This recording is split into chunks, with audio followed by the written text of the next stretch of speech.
குஜராத் சட்டமன்ற தேர்தல் 2024 நாடாளுமன்ற தேர்தலுக்கான ஒரு முன்னோட்டமாக அமையும். 2023 நடக்க போற மாநில சட்டமன்ற தேர்தலுக்கான ஒரு முன்னோட்டமாக அமையும் அப்படின்லாம் சொல்லப்பட்டது. கடந்த கால தேர்தல் முடிவுகளுடைய அனாலிசிஸ் பார்த்தோம்.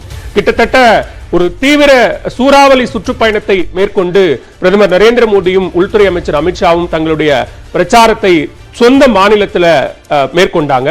தேர்தல் முடிவுகள் எப்படியாக இருக்கும் அப்படிங்கிற ஒரு கணிப்பு தேர்தலுக்கு பிந்தைய கருத்து கணிப்பு முடிவுகள் சொல்லியிருக்கு. உங்களுடைய முதற்கட்ட பார்வை என்ன? என்னுடைய முதற்கட்ட பார்வை பிஜேபி will definitely win. அதில் ஒன்றும் சந்தேகமே கிடையாது.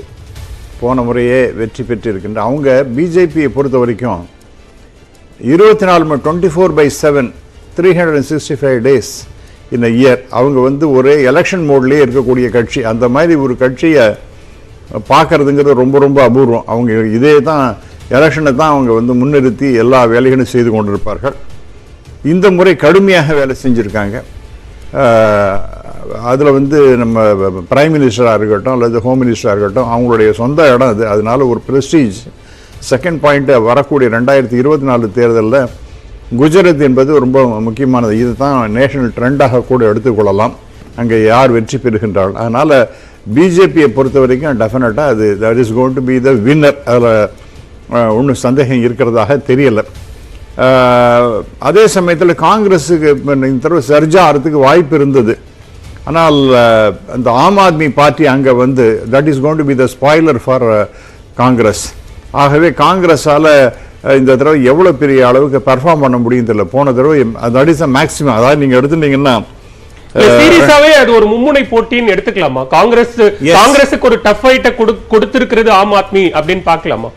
ஆக்சுவலா காங்கிரஸ் நம்பர் 2வா அல்லது ஆம் ஆத்மி நம்பர் 2வா அப்படிங்கிற ஒரு பெரிய ஃபைட் இருக்கு அங்க. யார் வரப்போறாங்கன்னு தெரியல. ஏன்னா கெஜ்ரிவால்ங்கிற ஒரு யங்ஸ்டர், அதாவது இளைஞர்கள் பட்டாளம் இருக்கக்கூடிய ஒரு கட்சி, அது மிகப்பெரிய அளவிற்கு ஒரு இம்ப்ரெசிவாக அங்கே ஒர்க் பண்ணியிருக்கு. அதில் ஒன்றும் டவுட்டே கிடையாது. ஆகவே இந்த ரெண்டாவது இடத்துக்கு ஆம் ஆத்மி என்று தள்ளப்பட்டால் காங்கிரஸுக்கு ரொம்ப பெரிய சருகலாக இருக்கும் நேஷனல் லெவலில். இவங்க எப்படி அதை எதிர்கொள்ள போகின்றார்கள் அப்படிங்கிறது it's a very big question mark. ஆகவே ரெண்டாவது இடத்துக்கு தான் இப்போ போட்டியாக இருக்கிறதா நான் பாரு. முதல் இடம் டெஃபினட். ஆனாலும் கூட இந்த தடவை என்ன சொல்கிறாங்கன்னா 150 இடம்லாம் அவங்களுடைய பிஜேபியுடைய இலக்குன்னு பார்த்தீங்கன்னா மேக்சிமம் அவங்க எடுத்த சீட்டு 2002 127 இடம். அந்த 127 அப்படிங்கிறத அதை பிரீச் பண்ணணும். அது தட் இஸ் ஃபஸ்ட்டு டார்கெட். நாங்கள் அதை தாண்டி இருக்கோம். அதை 2002 விட இன்னும் பாப்புலாரிட்டி அதிகமாக இருக்குது அப்படிங்கிறத காமிக்கணும். ரெண்டாவது 149 காங்கிரஸ் சோலான்கி பீரியடில் 1985 தட் இஸ் அ மேக்சிமம். இந்த காங்கிரஸினுடைய பர்ஃபார்மன்ஸ் 149, அதையும் பிரீச் பண்ணணும் அப்படிங்கிற மாதிரி எல்லாம் டார்கெட்டை திரு ஷா அவர்கள் குறிப்பிட்டிருக்கின்றார். ஆகவே இதைத்தான் நோக்கி செல்கின்ற. இது 149 தாண்டி 150 வந்ததுன்னா இட் வுட் பி அதாவது வாயால் சொல்ல முடியாத ஒரு மிகப்பெரிய வெற்றியாக தான் இருக்கும். பெரிய ஸ்வீப்பாக இருக்கும். நீங்க ஒரு சின்ன கேவ் கம்பேரிசன் 2012 17 அப்படி சொன்னாங்க. நீங்க பாத்தீங்கன்னா 1995 அப்பதான் ஃபர்ஸ்ட் டைம் பிஜேபி அங்கே ஜெயிக்கிறது. அப்ப 121 சீட்டு. அடுத்தது பாத்தீங்கன்னா இவர் மோடி 127 2002. 2017 117 சீட்டு. 2012 115 சீட்டு. 2017 99. தட் இஸ் கண்டினியூஸாக டிக்ளைன் ஆகிட்டு இருக்கு. 127 குறைஞ்சுன்னு வந்துட்டு இருக்கு. ஆனால் மறுபடியும் சர்ஜாயி மேலே தான் வரப்போகின்றது. 127 தாண்டுவதற்கு வாய்ப்பு இருப்பதாக என்னுடைய கணிப்பு இருக்கின்றது. ஏன்னா ஆம் ஆத்மி அங்கே உள்ள வந்ததுனாலையும், ரெண்டாவது இப்போ காங்கிரஸை பொறுத்த வரைக்கும் ராகுல் காந்தி அங்கே அந்த பாரத் ஜோடோ யாத்திரைலாம் கூட பண்ணலை. அங்கே ஒன்றும் போய் பிரச்சாரமும் பெருசாக ஒன்றுமே இல்லை. அது காரணம் என்ன? பிஃபோர் எலெக்ஷன் அங்கே போய் நம்ம எப்படி இருந்தாலும் தோற்று போகிறோம், நாம் போய் நம்ம பேரை ஏன் கெடுத்துக்கணும், நாங்கள் போயும் தோற்று போயிட்டாங்கிற ஒரு பேர் வரக்கூடாதுன்னு சொல்லிட்டு அதை ரொம்ப கேர்ஃபுல்லாக அவர் தவிர்த்திருக்கின்றார் என்று நான் கருதுகிறேன். அதனால் குஜராத்தை பொறுத்த வரைக்கும் இட் இஸ் பிஜேபி எகெயின் அப்படிங்கிறது தான் கடை நிலவரம். தேர்தல் முடிவுகளை பொறுத்து திரு பிரியன், இப்போ சொந்த மாநிலம் ரொம்ப தீவிரமான பிரச்சாரத்தை மேற்கொண்டிருக்கிறார்கள். காங்கிரசுக்கு புதிதாக தேர்ந்தெடுக்கப்பட்ட அகில இந்திய தலைவர் மல்லிகார்ஜுன கார்கே கடுமையான விமர்சனங்களை பிரதமர் மீதும் உள்துறை அமைச்சர் மீதும் வைத்தார் தேர்தல் பிரச்சார காலகட்டங்கள்ல.